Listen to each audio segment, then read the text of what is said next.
time for me as a taekwondo player.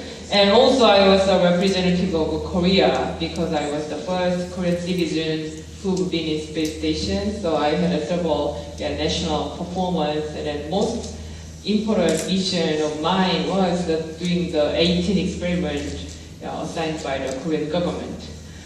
As Scott talked about that, there was 36,000 candidates.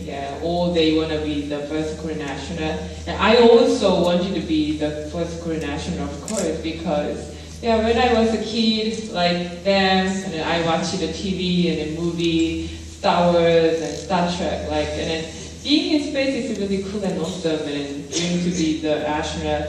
But as I grown up, I realized that maybe only Russian or American can go to the space because they have a spacecraft. So I almost forgot about my dream. But one day when I was in graduate school during my PhD, when I separated my DNA on the microchip, I read a newspaper, and there was an announcement from the government. They will have a short-term project to make one person to go up to the space station. And the main mission would be an 18 experiment assigned by the Korean government. So I thought at least I could apply, because minimum requirement was should be older than 19 years old, and it should have a Korean citizenship. So at the time I was 28 years old, and then I was a Korean citizen, so it was enough. And then I applied, and once I saw this number, I was pretty sure that I cannot make it, because when out of 36,000 is lower than 1%. As an engineer, we shouldn't try those kind of low probability missions. So I was not a good engineer actually at the time. But as a person who has a passion or ambition, it's enough to just apply. And then, so there was, actually my scenario was like that. I just want to make a first stage. At the time they announced that they made 300 after first stage, so I want to be at least 300. 300 out of 36,000 is it's also a big deal. So if I can make 300, maybe I can write one line of the sentence in the resume as a PhD, because I should find my job at the time. And also I think about if I will be a grandma or mom, one day I can watch TV with my kids, and they may be so excited to watch the first Korean astronaut, and I can tell them I was in the middle of the selection process. She's my friend, so I can get an autograph for you, kindly.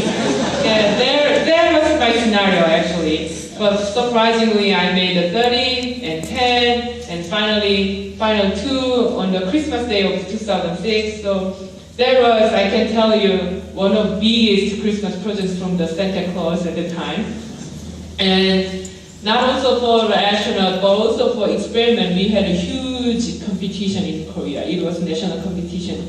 In Korea, I don't know whether you know or not, but we are very, very good, huge emphasis on science and technology, because our land is really small and we don't have any natural resource at all. So always Korean people had a great passion to do better and more science and technology. So we had more than 100 research institute and then engineering school, and then all they proposed their own experiment to make the first Korean space experiment. So there was more than 100 proposals to be the first Korean space experiment, but finally, Ministry of Science and Technology picked the 18 experiment. I brought all 18 experiments to the space station, and to do that, I had a 1 year training in Russia, not only physical training, but also toilet training, and emergency evacuation training, or eating, and then